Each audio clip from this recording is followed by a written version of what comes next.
नमस्कार, मी निवेदिका साक्षी वाघमारे जन अभियान न्यूज चॅनलच्या विशेष कार्यक्रमात आपले मनपूर्वक स्वागत करते।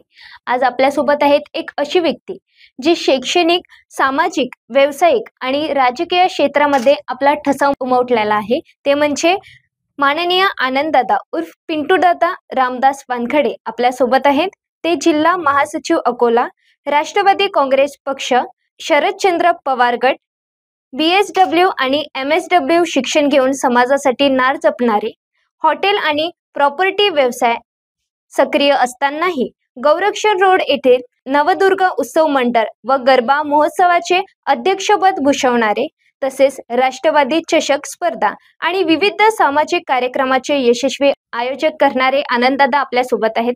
दादा, जन अभियान न्यूज चॅनलच्या विशेष कार्यक्रमात आपले मनपूर्वक स्वागत करते। धन्यवाद। आज आपण दादांशी संवाद साधणार आहोत त्यांच्या प्रवासाबद्दल आणि त्यांच्या भविष्यातील वाटचालीबद्दल।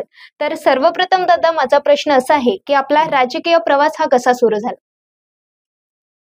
राजकीय प्रवास हा कसा सुरू झाला म्हणजे माझं शिक्षण समाजकार्यामध्ये मी डिग्री घेतलेली आहे, त्यामुळे आणि माझा विशेष कम्युनिटी डेव्हलपमेंट होता, म्हणजे सामुदायिक विकास।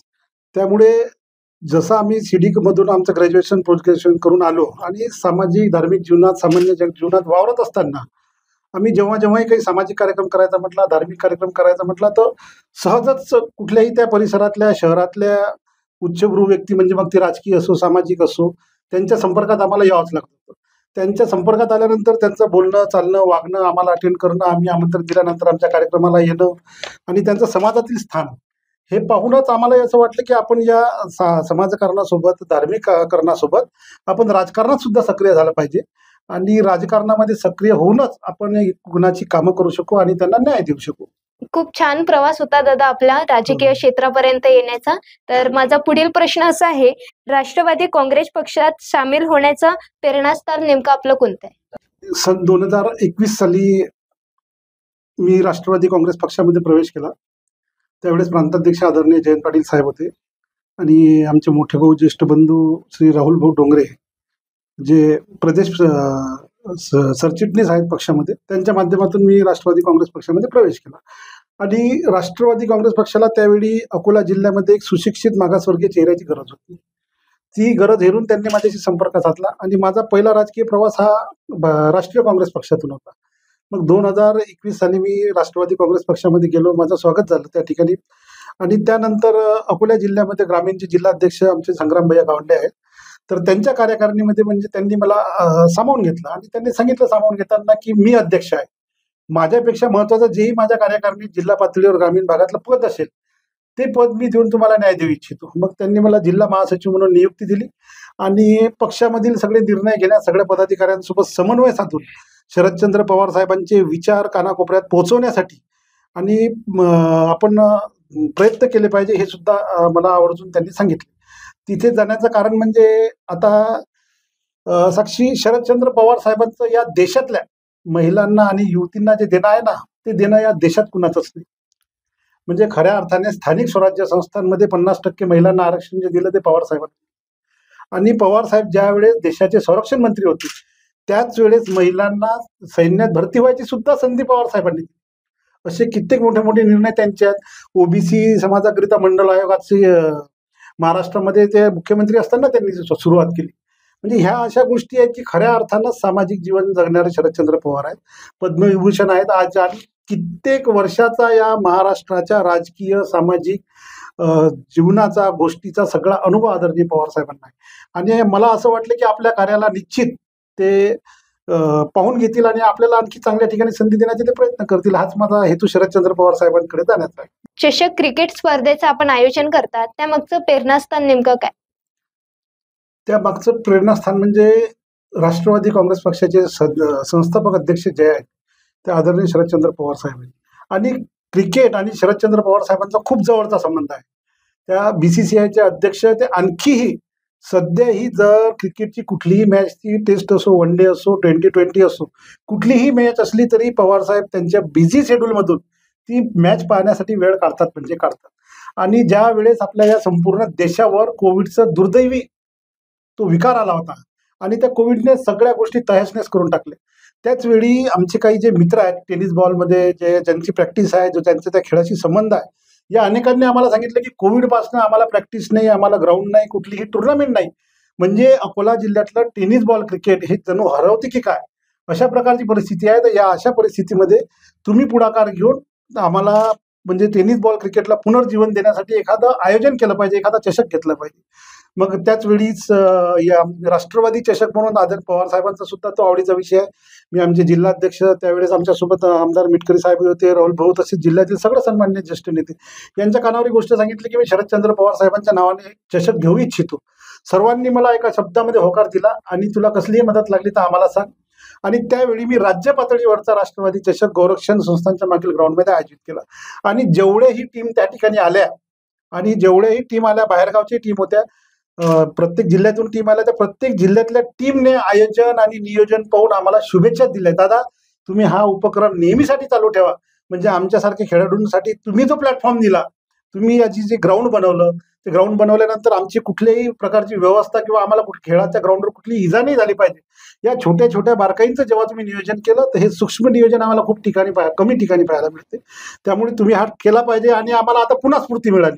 म्हणजे जे क्रिकेट आम्ही साईड ट्रॅक केलं होतं ते आता आम्ही पिचवर येऊन आता चांगल्या पद्धतीने आम्ही टेनिस बॉल क्रिकेटचे प्रॅक्टिस करू आणि आता टुर्नामेंट भरत राहतील. तर त्यानंतर प्रत्येक वर्षी अकोल्या शहरामध्ये 10 ते 15 टुर्नामेंट प्रत्येक वर्षी चांगल्या आयोजित होतात. म्हणजे आमचा उद्देश सफल झाला, मी एवढंच समजतो या ठिकाणी. खूप छान दादा. म्हणजे की पवार साहेबांचं तुम्ही आवड जपत आहेत. आवड जपत. खूपच छान वाटलं हे उत्तर ऐकून. माझा पुढील प्रश्न असा आहे की तरुणांनी सामाजिक आणि राजकीय प्रक्रियेत सक्रिय राहण्यासाठी तुमचं मत काय? तरुणांनीच सक्रिय राहून आपल्याला पाहिजे असलं ते राजकारणातून हिरून घ्यायचं आहे. 2014 पासून तुम्ही पाहिलं असेल, आता तरुणांनी आणि युवक युवती म्हटलं तर तुम्ही त्यामध्ये येता. जर आज तुम्हीही किंवा इतरही तरुणांनी स्वतःला जर आजच्या घडीला पाहिलं की आपण ज्या क्षेत्रात शिक्षण घेतलं, ते शिक्षण घेतल्यानंतर आपण जे स्वप्न डोळ्यासमोर ठेवून शिक्षण घेतो, त्या शिक्षण घेऊन आपल्याला खरंच ती नोकरी मिळाली का? त्या नोकरीतून मिळणारा मोबदला आपल्याला अपेक्षित होता तोच आहे का? आणि त्या मोबदल्यात आपण जो उदरनिर्वाह करतो तो पुरेसा आहे का, तो मोबदला? जर ह्या नसतील तर आपल्याला काय पाहिजे हे साध्य करायसाठी तरुणांनाच भारतरत्न डॉक्टर बाबासाहेब आंबेडकरांनी या देशामध्ये एक मतदानाचा अधिकार दिला की 18 वर्षाचे झाल्यानंतर तुम्ही मतदानाकरिता तुम्ही सक्रिय होता, तुम्हाला तो अधिकार मिळतो. आणि जो तुमचं भविष्य घडवण्यासाठी तुम्हाला सोयीस्कर वाटत असेल त्या व्यक्तीला तुम्ही मतदान करून, त्या पक्षाला मतदान करून तुम्ही सत्तेवर बसवा आणि तुम्हाला पाहिजे असलं ते तुम्ही साध्य करून घ्या. ह्यासाठी बाबासाहेबांनी ते अधिकार दिले. आणि तरुणांना हे सगळं पाहून भाजपची जी पॉलिसी होती, ज्यावेळेस भाजपनं 2012 पासून केंद्र शासनाच्या विरोधात एक मोहीम चालवली, त्यावेळेस अण्णा हजारेंनी उपोषण केले, केजरीवाल त्या उपोषणामध्ये होत्या, किरण बेदी त्या उपोषणामध्ये होता. भ्रष्टाचार भ्रष्टाचार भ्रष्टाचार नुसतं देशामध्ये वाजागाजा करत होते. तर ते नॅरेटिव्ह पसरवण्यात हे मीडियाला पकडून यशस्वी झाले. आणि तो मीडियाला पकडून यशस्वी झाल्यानंतर त्यांनी नंतर फोकस केला की सत्ता परिवर्तन करायचं असेल तर या देशातला जो फर्स्ट वोटर आहे, म्हणजे की 18 ते 24 वर्षादरम्यानचा जो वोटर आहे, त्या मतदाराला आपल्याला प्रलोभित करायचा आहे. त्याला मोठी मोठी आश्वासनं दाखवायची आहेत की जेणेकरून तो मतदान करताना वन साईड आमच्याकडे आला पाहिजे. आणि त्याचं जर मतदान आपल्याकडे वन साईड आलं तर त्या मताच्या रूपातूनच आपण देशामध्ये सत्ता घेऊन येऊ. कारण काँग्रेस पक्षाकडे या देशातील अल्पसंख्याक, आदिवासी आणि दलित समाजाची ही अशी मिळून 34 ते 35% वोट बँक आहे की जे फिक्स राहते, जी काँग्रेस पक्षासोबत राहिली. या 34-35% जर फाईट द्यायची आहे, त्यांच्याशी स्पर्धा करायची असते, भाजपकडे त्यावेळेस 32-31% मतदार होता, जो फिक्स भाजपचा होता. आणि त्या मतदारा व्यतिरिक्त जो फर्स्ट वोटर म्हणून युवक आणि तरुण युवतींचे मतं पाहिजे होते, ते भाजपने गणित हेरून तो विषय केला. आणि 2014च्या निवडणुकीत भाजप त्या सगळ्या गणितामध्ये यशस्वी झाली. तेव्हापासून जो देशामध्ये बदल घडवला, हा खऱ्या अर्थी फर्स्ट वोटर म्हणजे युवक आणि युवतींनीच देशामध्ये फरक घडवला. परंतु दुर्दैवानं जेवढी आश्वासनं, जेवढी प्रलोभनं आदरणीय मोदीजींनी आणि भाजपद्वारे युवकांना दिल्या गेली, तर ती काही पूर्णत्वास आल्यासारखी वाटत नाही. बेरोजगारीचं प्रमाण म्हटलं तरी आपल्याला खूप तरुण रस्त्यावर दिसतात. आणि गुन्हेगारीचं प्रमाण, म्हणजे गुन्हेगार जे घडत आहेत ते या बेरोजगारीच्या नैराश्यातूनच गुन्हेगारीकडे वळत आहेत. त्यामुळे हे जे प्रमाण वाढत आहे दिवसेंदिवस, तर हे प्रमाणाचं मुख्य कारणच आपण जी सरकार निवडलं किंवा जी सत्ता निवडली ती चुकीची निवडली. हा आता एक नॅरेटिव्ह पसरवला गेला आणि संविधानातून या देशातील सामान्य नागरिकांना मिळालेले जे अधिकार आहेत ते अधिकार कदाचित हिरावून घेतल्या जातील काय, तर हे 10 वर्षानंतर या देशातील लोकांना लक्षात आलं की हे सरकार गोष्टीच करते, हे सरकार भावनांशी खेळते मतदारांच्या आणि तात्पुरत्या निवडणुकीपुरत्या सुविधा देऊन आपलं स्वार्थ साध्य झाला की मग या सामान्य नागरिकांचं, या देशातील नागरिकांचं सरकारला काहीही देणं घेणं नाही. अशा पद्धतीचं वागत असताना आता 2024च्या झालेल्या निवडणुकीमध्ये महाराष्ट्र राज्यातून महाविकास आघाडीने या भाजप सरकारला पैताभूड कमी केली. म्हणजे खूप कमी जागा आल्या. 400 पार म्हणणारी भाजपा सरकार 300 सुद्धा गाठवू शकली नाही. म्हणजे या देशातला काही प्रमाणातला तरुण हा जागृत झाला, युवकही जागृत झाला आणि त्यांनीच हा बदल घडवला. खूप छान दादा. माझा पुढील प्रश्न असा आहे की आता डॉक्टर बाबासाहेबांनी दिलेला आपल्याला संविधान आता तो राजकीय क्षेत्रातला एक विषयच बनलेला आहे, तर त्याबद्दल तुमचं मत काय? नाही, राजकीय क्षेत्रातला विषय बनलेला आहे म्हणजे राजकारणाचं क्षेत्रच संविधानाला धरून आहे. म्हणजे देशाच्या संविधानानुसार देशातील जे सगळ्या स्थानिक स्वराज्य संस्था आहेत, राज्याच्या हिताची विधानसभा, विधान परिषद आहे आणि देशाच्या हिताची लोकसभा आणि राज्यसभा आहे. जर आपण या सगळ्या गोष्टींचा अभ्यास केला तर सर्वप्रथम ग्रामीण भागातील एकदम छोट्या पातळीवर ग्रामपंचायत आहे, स्थानिक स्वराज्य संस्था, त्यानंतर वरच्या पातळीवर पंचायत समिती आहे तालुका पातळीवर, आणि जिल्हा पातळीवर जिल्हा परिषद. हे आहेत ग्रामीण भागातील लोकांच्या सगळ्या समस्या जाणून घेण्याकरिता, समस्यांची पूर्तता करून घेण्याकरिता उपलब्ध असलेल्या स्थानिक स्वराज्य संस्था. आणि शहरी भागात म्हणजे मग जर वस्ती कमी असेल तर नगरपंचायत आहे, आणि त्यानंतर नगरपालिका आहे, आणि त्यानंतर महानगरपालिका आहे त्यांच्या लोकसंख्येनुसार. मग त्या अबोगड दर्जाच्या सुद्धा असतात, जशी आपली अकोला महानगरपालिका ड दर्जाची आहे. तर ह्या सगळ्या सभागृहांमध्ये जाण्यासाठी जे काही आहे तुम्हाला लोकांच्या निवडणुकीच्या माध्यमातून लोकांवरून मतं घेऊनच तुम्हाला त्या सभागृहात जावं लागते, आणि त्या सभागृहात गेल्यानंतरच त्या लोकांच्या त्या सभागृहाशी निगडीत समस्यांचा तुम्हाला पूर्तता करावं लागते. म्हणजे संविधानाशीच निगडीत राजकारण आहे. आणि आज जर या सगळ्या घडामोडीत जर पाहिलं की जसं 2019ला भाजपा सरकारला पूर्ण बहुमत होतं, त्या पूर्ण बहुमताच्या आधारावर या देशामध्ये भाजपा सरकारनं ज्यावेळेस विरोधी पक्षही सक्रिय नव्हता, सगळे लोक आपले आपले क्षेत्रात गुंतून होते, त्यावेळेस भाजपने काय केले की संविधाना जिथे आपल्याला अडचण निर्माण करेल, संविधानाचं इम्प्लिमेंटेशन कोण करेल? न्यायालय. न्यायालयाचे आदेश कोण फॉलो करेल? प्रशासकीय कर्मचारी, प्रशासकीय अधिकारी. तर भाजपा सरकारने त्यावेळेस सर्वोच्च न्यायालयापासून उच्च न्यायालय असो, जिल्हा पातळीवर न्यायालय असो, या सर्व ठिकाणी आपल्या विचाराला पोषक असणारे न्यायाधीशची नेमणूक त्या ठिकाणी केल्या गेली. म्हणजे युपीएससीची परीक्षा देऊन या देशामध्ये जे IAS घडवल्या जातात, तर ते काही IAS डायरेक्ट सुद्धा घेतले गेले, ज्यांना युपीएससी सुद्धा द्यायचं काम पडलं नाही. म्हणजे ह्या अतिशय दुर्दैवी गोष्टी आहेत. म्हणजे या राज्यातला जो देशातला तरुण आहे, जो युपीएससी डोळ्यासमोर ठेवून स्वतःचं भविष्य घडवण्यासाठी अभ्यास करत असतो, झटत असतो, खऱ्या अर्थाने त्यांच्या त्या अधिकारावर कदा आहे. म्हणजे अशा युपीएससीच्या यांची जागा बळकावणे आणि स्वतःच्या विचारांचे लोक त्या ठिकाणी पाठवायचे. मग काय होते की ज्या वेळेस संविधानानुसार आपण न्याय मागायला जातो, तर न्याय मागायला कुठं जाऊ आपण? पोलीस प्रशासनाची निगडीत एखादी गोष्ट असली तर पोलीस स्टेशनला जाऊ, महसूल प्रशासनाची गोष्ट असली तर तहसीलदार किंवा उपविभागाचे अधिकारी यांच्याकडे जाऊ, त्याच्यावरची जर गोष्ट असेल तर आपण सन्मान्य जिल्हाधिकाऱ्यांकडे जाऊ. परंतु जेव्हा हे लोक यांच्या विचाराचे अधिकारी बसवतात, तर हे संविधानानुसार कारवाईच करत नाही ना. संविधान एकीकडे कारवाई करणं कोणाच्या हाती आहे? संविधानानुसारच कारवाई करणं हे अधिकाऱ्यांच्याच हाती आहे. परंतु जर अधिकारीच एखाद्या विचारधाराला गुंतून असला तर निश्चित त्या संविधानाला बघितल्याशिवाय राहणार नाही. म्हणून या देशातील, राज्यातील सर्व प्रामाणिक लोकांची, मध्यमवर्गीय लोकांची, युवक युवतींनी संविधानानुसारच देश चालला पाहिजे, हे उद्देशच आपण डोळ्यासमोर ठेवलं पाहिजे. तेव्हा तुमच्या आमच्या हितांचं सर्वांचं रक्षण या लोकशाहीसाठी पोषक राहील आणि भविष्यासाठी सुद्धा पोषक राहील असं मला वाटतं. त्यामुळे संविधानाची गरज आहेच. या देशाचं जो भाजपचे काही लोक म्हणजे संघाची विचारधारा असणारे लोक जे संविधान मानत नाही, जे म्हणतात की या देशाच्या संविधानानुसार काही लोकांची ज्यांची पात्रता नाही ते सुद्धा आरक्षणाच्या माध्यमातून मोठ्या उच्चस्थ पदावर गेले आणि त्यामुळे देशाचं नुकसान होत आहे. तर अशा पद्धतीचं वातावरण देशात कुठेही नाही. 650 वर्ष आपल्या देशावर राज्य होतं. 650 वर्ष राज्य असल्यानंतर आपण 15 ऑगस्ट 1947 साली आपण स्वतंत्र झालो आणि 26 जानेवारी रोजी आपली संविधान अंमलात आलं.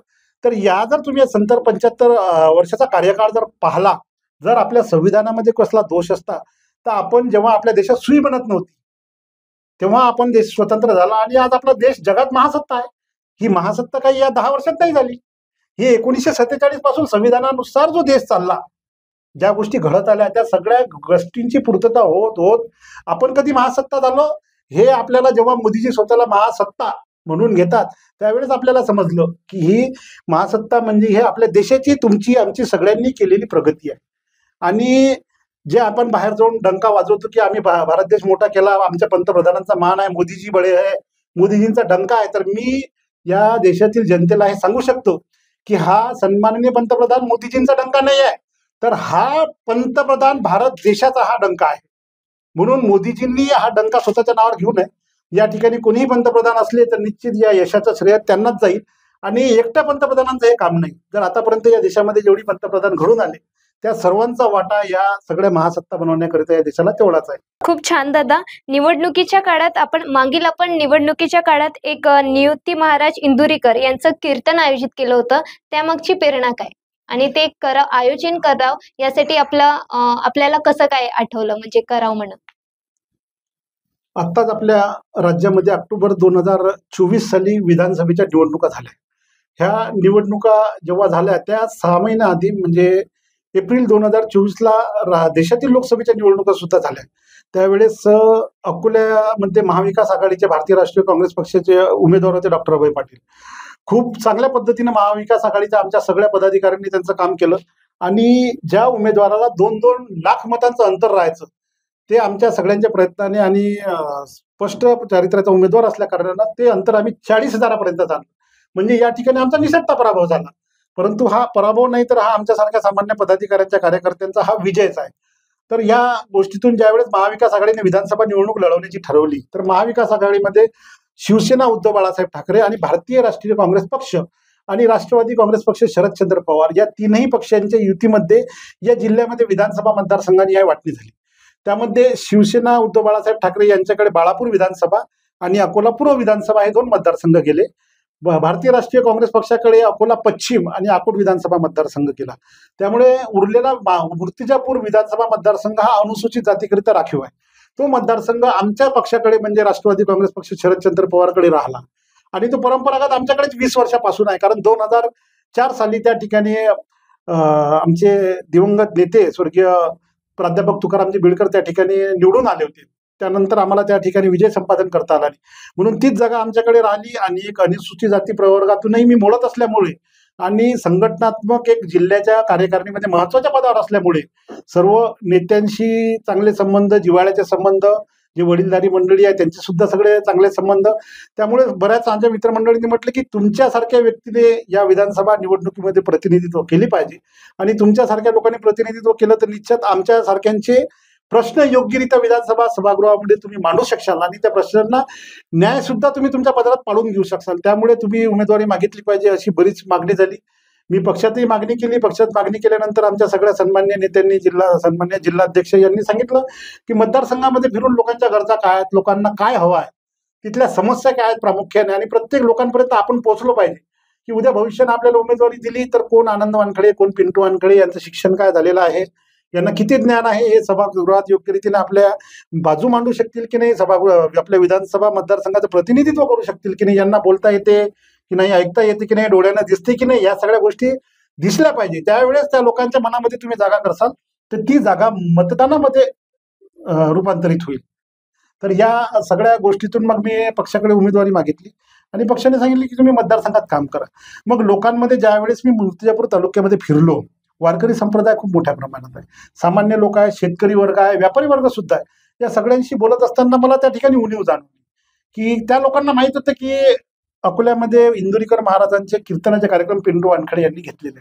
मग बऱ्याच लोकांनी मला म्हटलं की दादा तुमची आहे काय महाराजांसोबत ओळख? म्हटलं हो, म्हणजे आम्ही ज्यांना आमचे ज्येष्ठ बंधू मानतो अविनाश भाऊ, त्यांच्या माध्यमातूनच आम्ही महाराजांची आतापर्यंत तारीख आणली आणि आम्ही 3-4 कीर्तन महाराजांचे घेतले.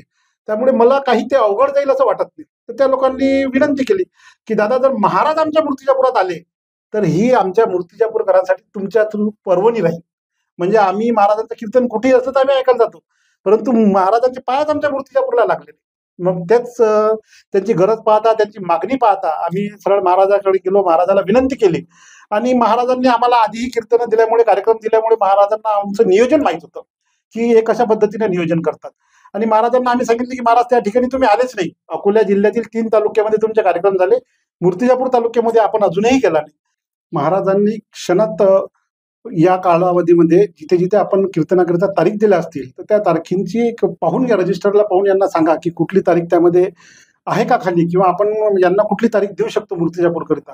तर त्यावेळी जेव्हा आम्ही शोधलं तर त्यावेळेस महाराजांच्या यादीमध्ये पुढील 8 महिने कुठलीही तारीख नव्हती, की 8 महिन्यानंतर तुम्हाला तारीख मिळेल.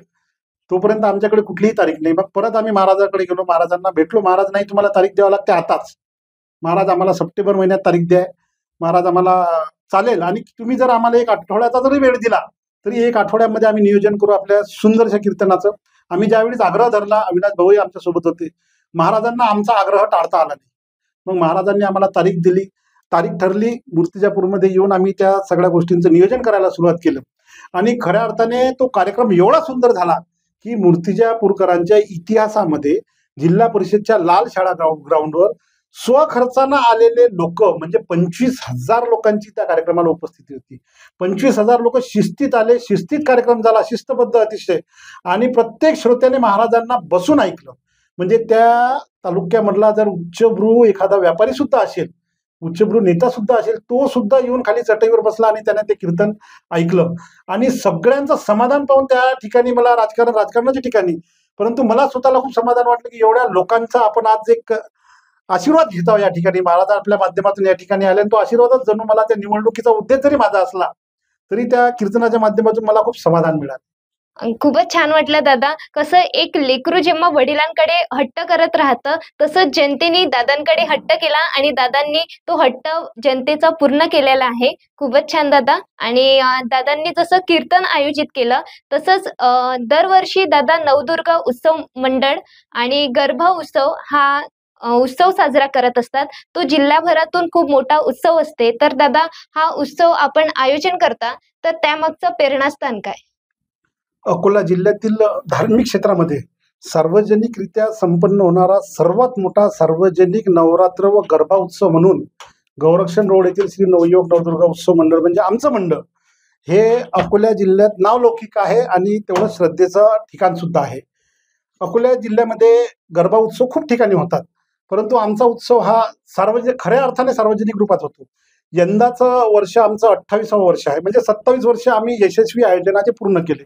आणि कुठलाही उत्सव साजरा करत असताना हा काही 1-2 लोकांचा कार्यक्रम नाही की 10 लोकांचा कार्यक्रम नाही.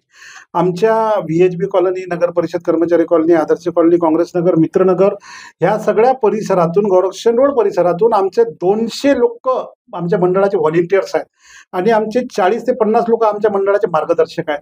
या सगळ्यांच्या सहकार्यानेच आमचा हा उत्सव होत असतो. आता कुठलंही सार्वजनिक काम करत असताना शासनाच्या परवानग्या घेणे, काही शासनाचे निर्बंध असतात, काही नियम असतात. या नियमांच्या चौकटीत राहून कुठलाही उत्सव साजरा करावा लागतो. त्या चौकटीत राहायचं तर म्हटलं तर धर्मादाय आयुक्ताजवळ परमिशन घेणे, पोलीस परवानगी काढणे, उपविभागाधिकारी परवानगी काढणे, MSCBचे मीटर घेणे, या सगळ्या गोष्टींच्या तांत्रिकरित्या ज्या गरजा आहेत त्या पूर्ण कराव्या लागतात. त्या पूर्ण करत असताना कागदावर अध्यक्ष, उपाध्यक्ष, कोषाध्यक्ष, सचिव, सभासद या सगळ्या गोष्टींची आपल्याला लेखी स्वरूपात नोंद करून घ्यावी लागते. ती नोंद करून घ्यावी लागते. म्हणून अध्यक्ष या ठिकाणी मी आहे, म्हणजे मीच अध्यक्ष आहे म्हणून सर्व कार्यक्रम करतो हा त्याचा प्रश्न नाही. कुणाचं नाव टाकावं लागते म्हणून ते नाव टाकलेलं आहे. पण एवढं आहे की सर्वांना माझं शिक्षण समाजकार्यामुळे ते झाल्यामुळे आम्ही मानाचे भुकेले नाही, आणि आम्ही कम्युनिटी घेऊनच आम्ही सगळ्या गोष्टी करत असतो. सर्वांना विश्वासात घेऊन उत्सवाच्या पहिले मीटिंग घेऊन जे काही निर्णय घ्यायचा आहे, जो उत्सव साजरा करायचा आहे, म्हणजे कुठल्या माताजीची मूर्ती आपण बसवायची आहे, कुठला शालू माताजीचा असला पाहिजे, ऑर्केस्ट्रा कुणाचा असला पाहिजे, सिंगर कोण असला पाहिजे, साऊंड कुणाचा असला पाहिजे, डेकोरेशन कशा पद्धतीचं असलं पाहिजे, महाप्रसाद करायचा तर महाप्रसादामध्ये मेनू काय असला पाहिजे, ह्या सर्व छोट्या छोट्या गोष्टींची चर्चा आम्ही आमच्या सगळ्या पदाधिकाऱ्यांशी समन्वय साधून चर्चा करूनच अंतिम रूपात नेतो. यानंतर ज्यावेळी गरबा उत्सव होतो, तर गरबा उत्सवामध्ये आमच्या व्हॉलिंटियर्सला 150 ते 200 व्हॉलिंटियर्स आमच्या गरबा ग्राउंडमध्ये राहतात.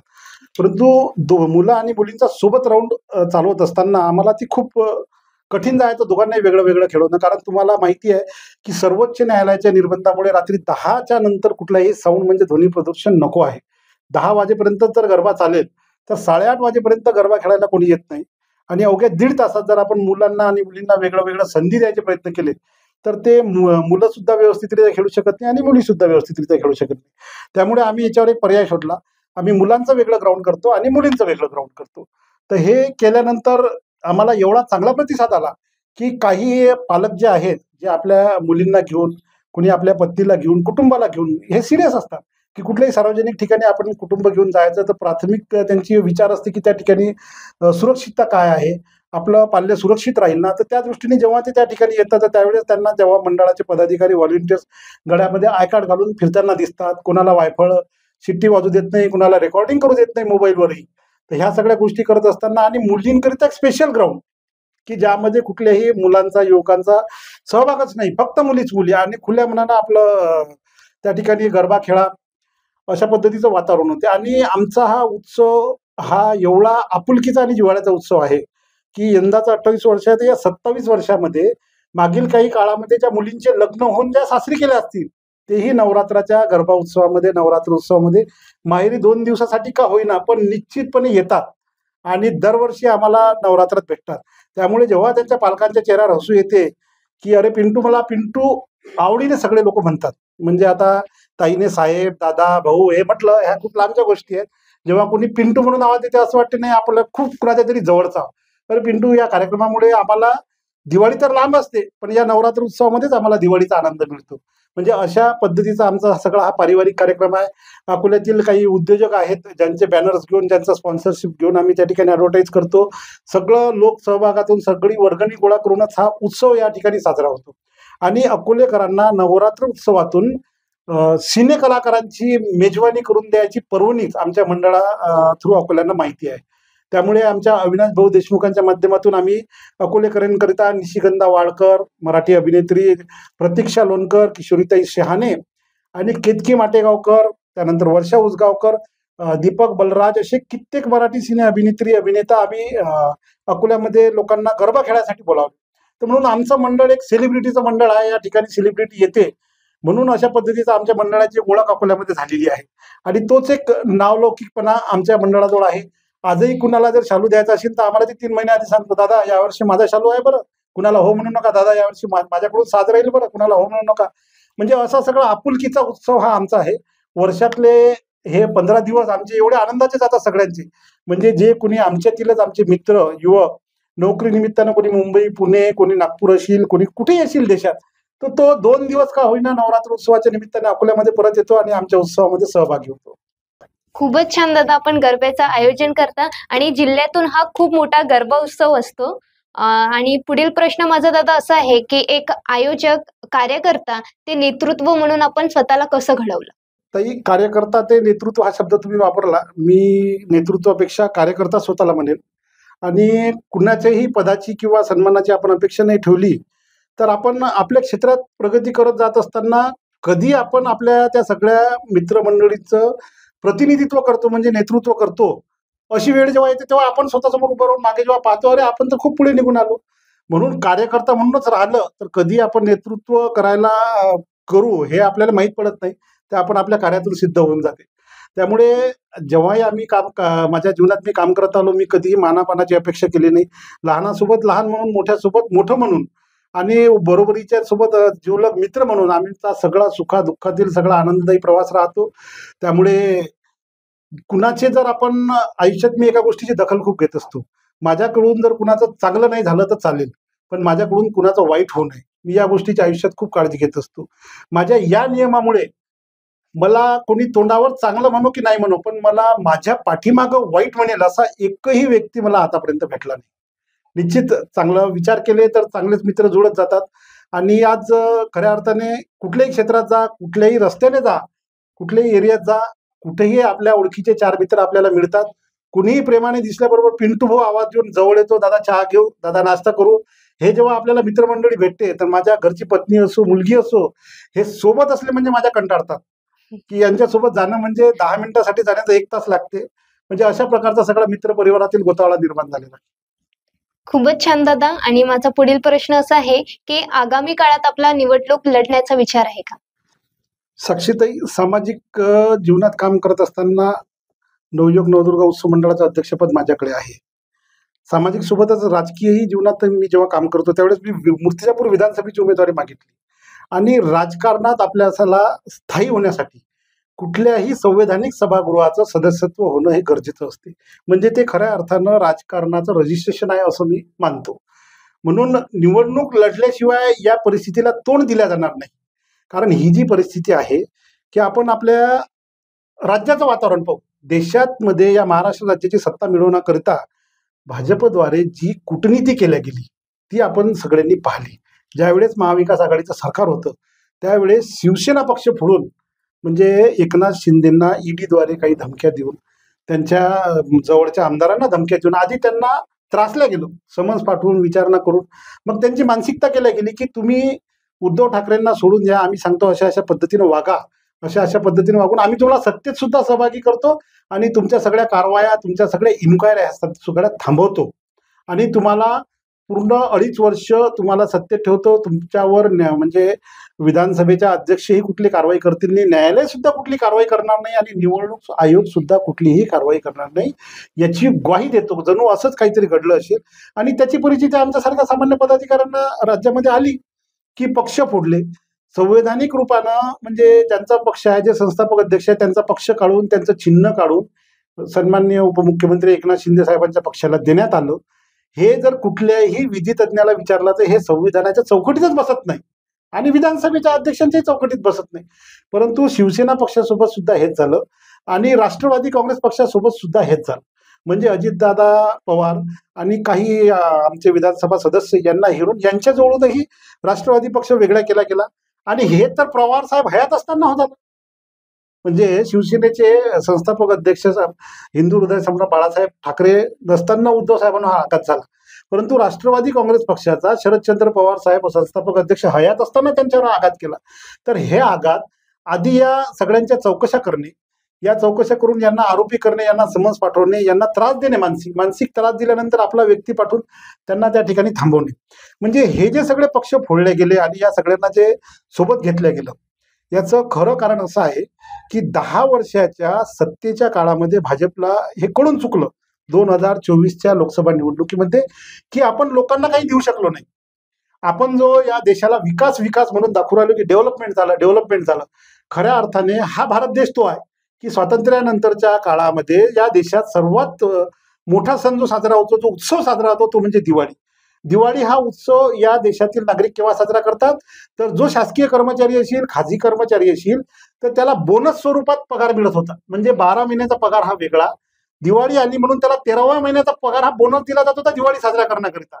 म्हणजे काय होतं आपल्या देशाचं नियोजन की आपण कर्जाच्या डोंगरात डुबून आपण आनंद साजरा करायचा नाही, आपल्या अतिरिक्त कमाईतून आपण आनंद साजरा करू. म्हणजे 55 लाख कोटींचं कर्ज ज्यावेळेस आदरणीय पंतप्रधान मनमोहन सिंगजी गेले 2014ला मोदीजींच्या हाती हा देश आला, तर मोदीजींनी अवघ्या 11 वर्षामध्ये शेकडो लाख कोटीच्या कर्जामध्ये हा देश नेऊन ठेवला. बरं आम्ही ठीक आहे, तुम्ही रस्त्यांचं इन्फ्रास्ट्रक्चर सुधारवलं हे आम्ही मान्य करू, परंतु हे सुधारत असताना तुम्ही या कर्जाची रक्कमही वाढवली आणि त्यानंतर जो जीएसटीचा आणि टॅक्सचा आणि महागाईचा बोजा आहे तो सुद्धा आमच्यावर लादला. 2 पैकी 1 गोष्टी तुम्ही करायच्या असताना जर महागाईचा बोजा आमच्यावर लादता तर आम्हाला मान्य आहे, ठीक आहे, आम्हाला तुम्ही सुविधा देऊ राहिले, परंतु तुम्ही त्या एका ठिकाणी देशावर कर्जाचा डोंगरही वाढवला ना. देशावर जर कर्जाचा डोंगर वाढवला, 73 रुपये लिटर पेट्रोल असणार आज ते 103 रुपये आहे, 64 रुपये डिझेल असणार आज 93 रुपये आहे. ज्यावेळेस 2014ला 72 रुपये लिटरची तेलाची पिशवी होती ती आज 130 रुपये आहे. तांदूळ जो त्यावेळी मिळायचा 28-30 रुपये आज 40-45 रुपये आहे. गहू त्यावेळेस 22-23 रुपये होत्या 34-35 रुपये आहे. आणि मीठ, शैक्षणिक वस्तू या सगळ्या गोष्टींवर जीएसटी लावण्यात आला. हा जीएसटी लावून आणि राजकारण हे कशासाठी केलं पाहिजे? राजकारण केलं पाहिजे की आपण ज्या कॉन्स्टिट्युएन्सी मधून निवडून जातो, म्हणजे आपण जर नगरपालिकेतून जातो, महानगरपालिकेतून जातो, जिल्हा परिषदमधून जातो, तिथच्या लोकांच्या, स्थानिक लोकांच्या पातळीच्या आपण समस्या सोडवल्या गेल्या पाहिजे म्हणून आपण सोडवल्या जातो. परंतु हे असं कुठेही होताना दिसत नाही. आता पूर्ण आर्थिकीकरणानुसारच राज्यामध्ये राजकारण सुरू आहे. म्हणजे विधानसभा निवडणुकीआधी जे काही भाजपने पक्ष फोडून जेवढेही सन्माननीय आमदार आपल्या सोबत गेले त्या सगळ्यांना विधानसभेच्या निवडणुकीआधी म्हणजे लोकसभा निवडणूक झाल्याबरोबर 50-50, 60-60 कोटी रुपयांचे कामं त्यांच्या मतदारसंघामध्ये दिले. हे कशासाठी दिले तर हे पुन्हा निवडून आले पाहिजे म्हणून. आणि त्या कामांचा दर्जा जर तुम्ही पाहिला तर त्या कामांचा एवढा स्पीड होता, त्याचा दर्जा तुम्ही पाहिला तर तो दर्जा ते कामही टिकून राहिले.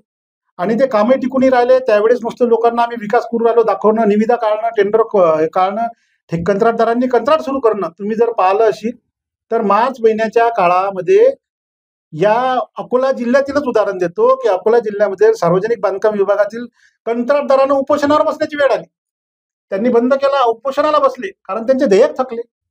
एका कंत्राटदाराने तर सुसाईड केले आता राज्यामध्ये, की त्याचे बिल नाही आहेत म्हणून त्याने सुसाईड केले.